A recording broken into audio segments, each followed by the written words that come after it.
Don't you just love a good, relaxing unwind session playing your Nintendo Switch? I know I do.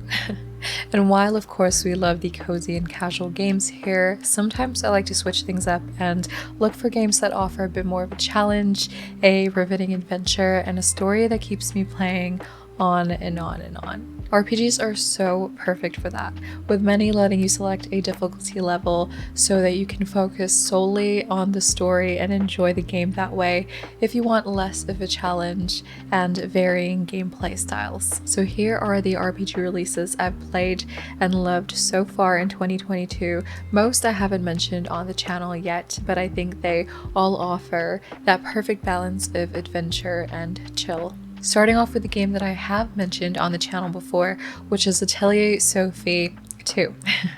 For fans of that sort of witchy, magical alchemy themes in games like I Am, listen up. This game picks up from the events of the first Atelier Sophie game, but thankfully you don't need to have played the first to dive into the second game. After Sophie pursues her alchemist certification, she and her friend Plachta become separated by a mysterious void, which leaves Sophie in a random city where she meets her new adventure companions, and the search for Plachta begins. The puzzle-like alchemy system is really interesting, and besides the main quests, you can also take on side quests that will have you hunting for rare items or defeating monsters. I actually ended up playing this one first and then got curious and went back to the first Atelier Sophie, but if you have played that before, then you will see many familiar faces and feel right at home in the second installment. Atelier Sophie 2 is heaps better though, in my opinion, from graphics to many quality of life improvements. I might like the story of this one better also, but maybe it's just because this was my first introduction to Sophie's world and character. Little Noah, Scion of Paradise is a cute side-scrolling RPG, and the first time that I saw this on the Nintendo Direct, I actually thought it was going to be a title by Square Enix because the art style and the graphics really remind me of Bravely Default's. But I was wrong. It is in fact its own game with a very different gameplay, also about an alchemist protagonist, but this time about Noah and her kitty companion Zipper. You start off flying through the skies in your airship when you suddenly discover these mysterious ancient ruins floating in the sky. You have to explore them, and as with many RPGs, it's up to you to uncover its mysteries, but along the way, Noah's airship crashes down and she has to find a way to repair it and continue her adventure. Through more exploration, you're able to find parts to repair and also upgrade your airship, each time equipping you with better tools and abilities to conquer the next time you're out in the field. There are over 40 playable allies you can recruit to put together your own unique team with your very own unique set of combos. I haven't played too many side-scrolling RPGs, but this game definitely makes me curious to try more. Live Alive was a surprise release and a totally surprise new favorite for me this year. It first came out back in 1994 on the Super Famicom, and it stayed a Japan exclusive for years until it came out on the Nintendo Switch. And I'm glad we finally got to play it this year with the gorgeous HD 2D rendering that I loved in my other Switch RPG favorite, Octopath Traveler, no less. And I've never played anything like it before. You start off the game on a selection screen of chapters, consisted of seemingly unrelated characters from different time periods and locations, ranging from a prehistoric era, present day, and even a futuristic one. Each one also plays a little differently from the other, with a traditional turn-based RPG style gameplay to an adventure RPG style to a straight up just arcade fighting game. It's like several games all wrapped up into one, and for someone who just loves playing retro RPGs and retro games in general, this was a gift that kept on giving. After the first few chapters are completed, the game comes together and you discover how all the different stories are actually linked to give you a beautiful resolution to everything. I'm really excited to talk about this next game. If you're a fan of retro games or retro RPGs like Live Live, then you're sure to enjoy this next title that we finally got on SNES Online this year, and that is Earthbound. So while it didn't technically release brand new in 2022,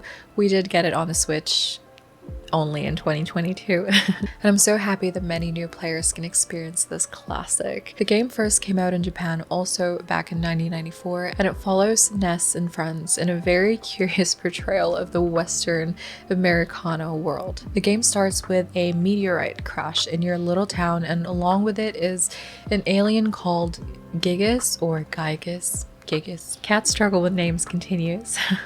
Along with the meteorite came a really mean alien, okay?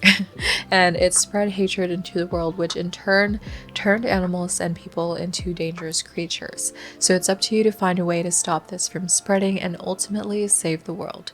Earthbound is quite a different game for its time, and I think that it's still very special to this day. It took a different direction from the traditional fantasy-style RPGs and brought it to a modern setting while also poking lighthearted fun at the genre. It's definitely a quirky and memorable experience, one I'd highly recommend if you haven't already. If this next game didn't come so soon after Live Alive, then I probably would have spent way more time playing Live Alive since its release day.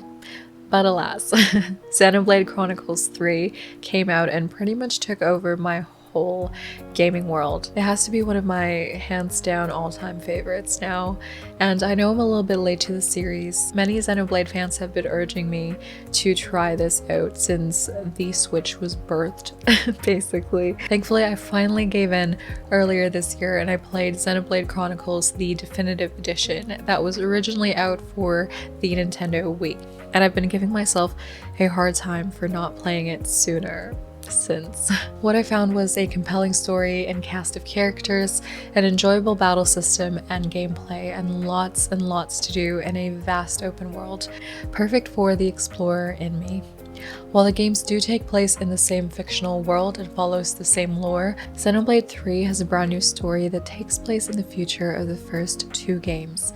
In a nutshell, you can play as several characters as you progress, but it's centered between the two protagonists, Noah and Mio. They come from two rivaling colonies, but they must eventually come together to fight the big baddie. Oh, and you also transform into these cool mech-like suits that offer a whole new way to fight, called Ouroboros. Probably the main thing that really drew me to Xenoblade is that it really feels like I'm playing a movie I just can't seem to look away from. There's so much to unpack from this story that I can't all fit in this video with over 100+ hours of gameplay for the completionists out there. But you can find out more for yourself because I'm happy to share that Nintendo of Canada and I have put together a giveaway for a physical copy of Xenoblade Chronicles 3. To enter the giveaway, you must reside in Canada because Nintendo will be mailing the game directly to you. Please be subscribed to this YouTube channel, A Casual Gamer, and comment down below what it is you love about Xenoblade Chronicles, whether you played the first few games or what you'd love to explore more in Xenoblade Chronicles 3. I will be responding to the winner in the comments and I'll be pinning your comment as well, so be sure to check back in to see if you're the lucky winner. Thank you so much to Nintendo of Canada for helping me put together this giveaway. I always love being able to give back to my community and also share these amazing games that I love playing with you guys, so thank you and good luck to everyone entering. Well, that brings us to the end of the Switch RPGs that I've loved and wanting to in 2022 so far. I'm also really looking forward to more releases in the later part of this year, like Dragon Quest Treasures, Harvestella, and Pokemon Scarlet and Violet.